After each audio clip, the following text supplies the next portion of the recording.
In this 4-part series, get an inside look on the making of one of the most anticipated titles in gaming history.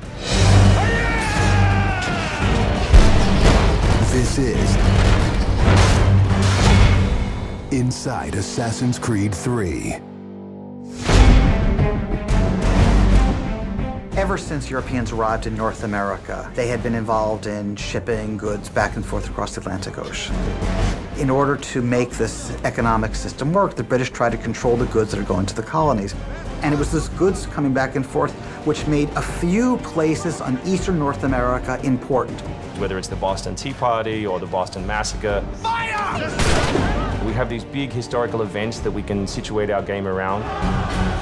All of these events that people have a rough understanding of, but they've really never experienced.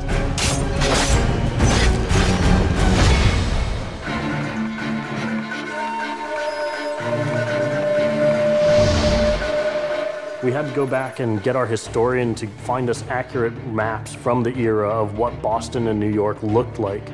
These are actual replicas of the cities. If you're familiar with those cities, you should have that sort of eerie feeling of finding familiar sights. We really wanted to push the animations and just make it look like it's a real living world. As you walk through the crowd, you'll also see animals in the streets. They'd have a pig, they just clip his ear in a certain way, and they'd let him go in the street. And then he'd eat garbage, and then when it was time to eat the pig, you'd go and find your pig, and you'd slaughter it and eat your pig. We've got a lot of new ingredients that just bring a new, fresh feeling to the gameplay inside of the cities.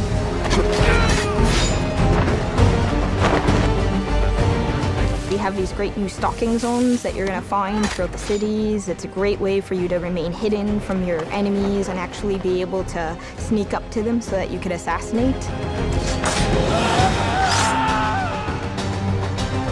We've got this amazing dynamic weather system in, so we can see not just the time of day passing, but also going in and seeing the same environments, not just in the summer, but in the winter as well.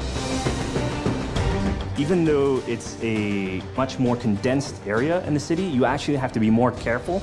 There will be carts moving past, so as you're running along the buildings, escaping some snipers, you'll be able to just dive off into a hay cart that's driving past. You'll be able to jump out of that, free run quickly through the streets, through a building, and jump out the other side. See people inside freaking out as you run past through their kitchen.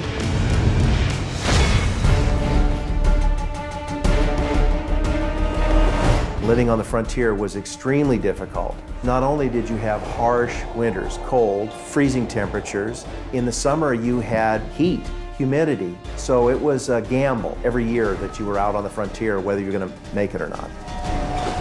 For AC3, the biggest difference is just having access to the frontier. So this huge wilderness area that you can sort of explore at your own pace. It's a forest, the navigation in a very new environment, and a very organic environment as well. In the frontier, you'll be able to navigate through deep snow, but also snow does impact your gameplay. It will slow down you as well as your enemies. Once we decided that we were going to build the frontier, we realized obviously we need to populate that area. So animals became a very big deal. We have over 24 different species of animals in the game. There's an entire hunting loop that you can engage in. Whenever you're building elements such as animals, you're halfway trying to be real and halfway trying to fulfill that fantasy of what people expect. One of the great new features we have in the frontier is the new tree running. Connor being really fluid and being able to navigate through the trees. The frontier is really our new playground.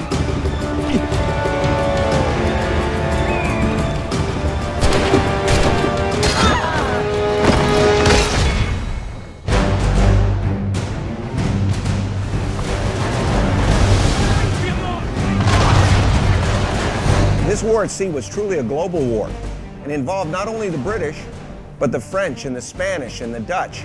Naval engagement of that period was all about closing the distance. Boarding is the end game.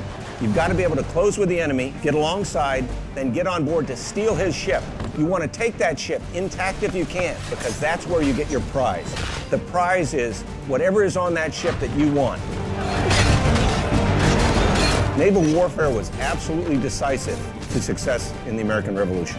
Commerce comes by sea, at the same time invaders come by sea. You control the sea and you control the conflict. It's a huge part of the historical period. The revolution is won pretty much at Yorktown by a blockade of ships.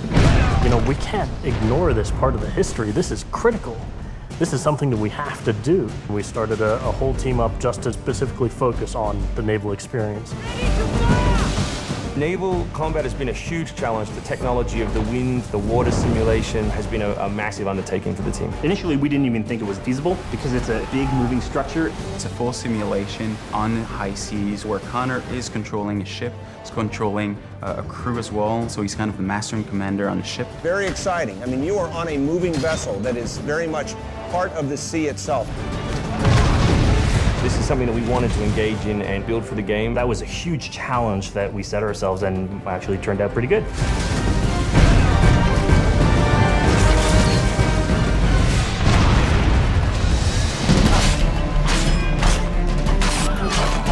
If you haven't played any Assassin's Creed games before, we really think this is a great point to get on board. It is a new story, it is a new character.